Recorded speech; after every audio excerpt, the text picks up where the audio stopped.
T.B.Photo X1.5 and welcome back to another video. I've been away for a while, excuse me, and I've decided to go back to English in these videos.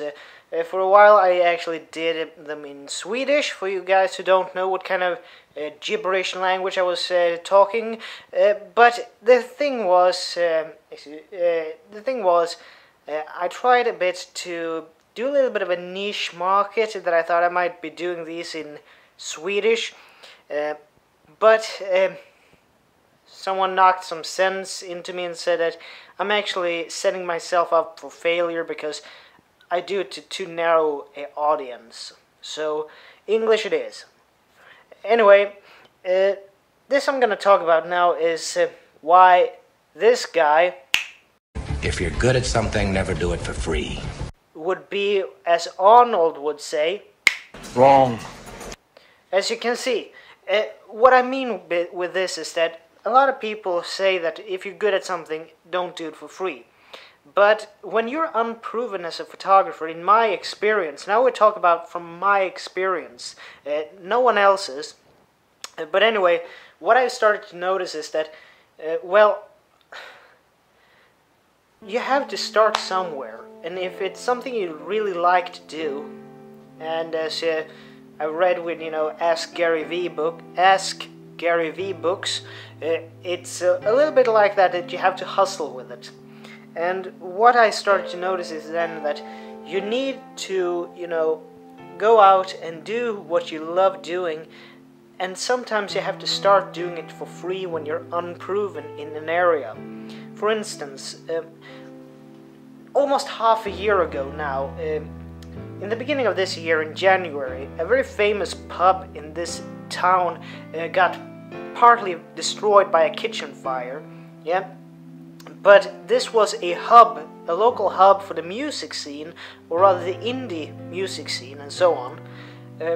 And a lot of bands and so on started to go together, and they managed to do kind of a gala that was called The Show Must Go On, about how to raise awareness for this place and that it has to be rebuilt, and that it shouldn't close down because of this freak fire.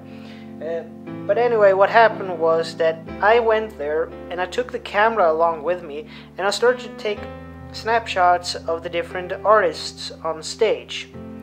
And when I got home and I started to edit them in Lightroom, I thought to myself, what am I going to do with these? And I started actually I looked up on social media I looked up some of the bands I had photographed. I looked them up on social media and found out that a lot of them were present on Facebook and so on. So what I did was I started to post on their Facebook timelines. I posted the photos, and then I got responses from some of them asking, can we use your pictures?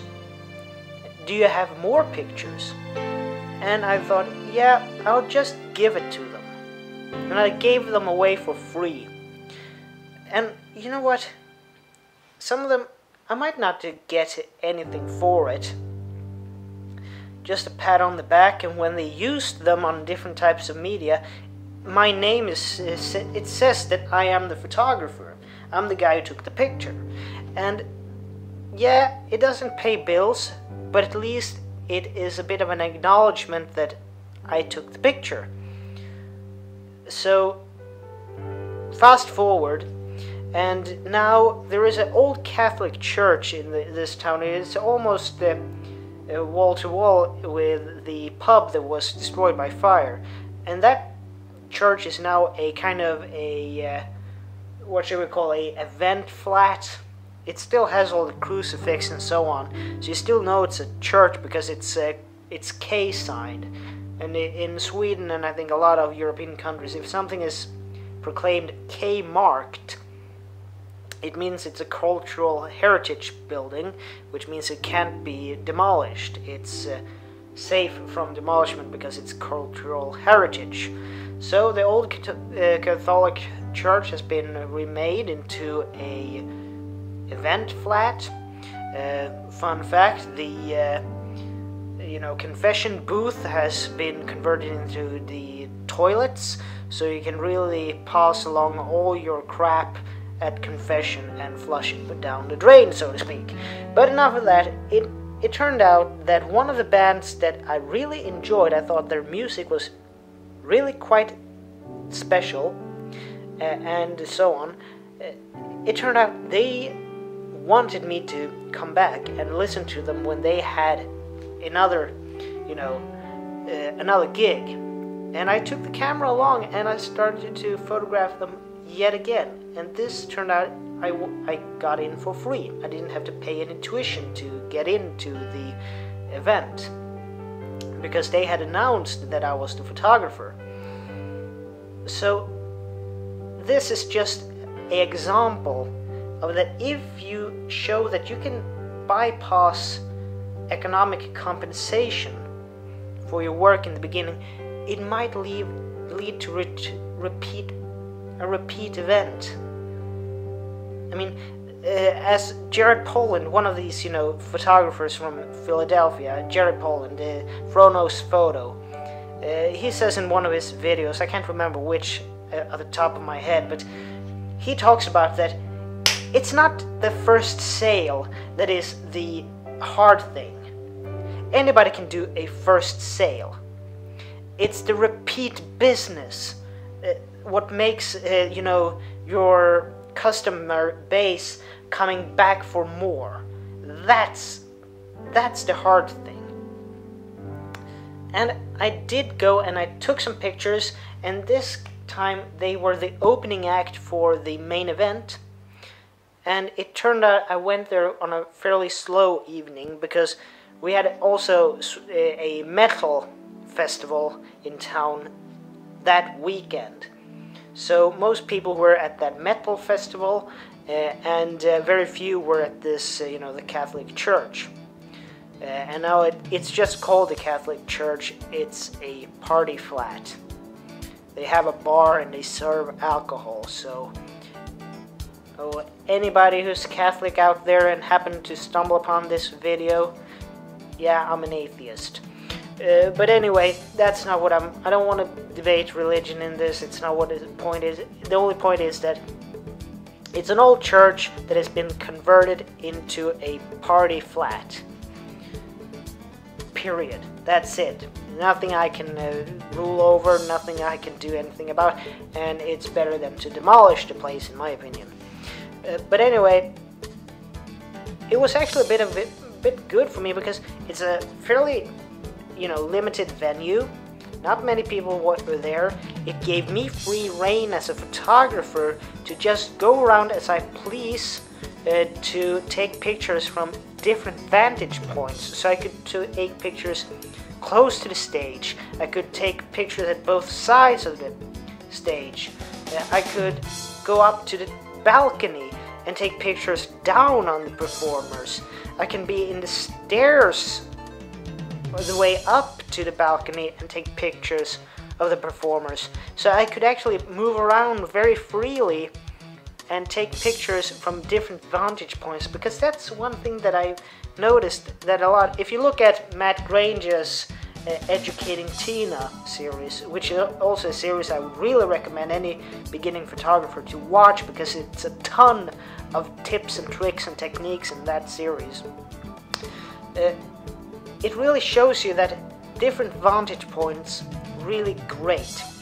And yet again, Jared Poland's capturing motion in low light situations were a really beneficial read for this photo job. And I will call it a photo job because in my mind it was.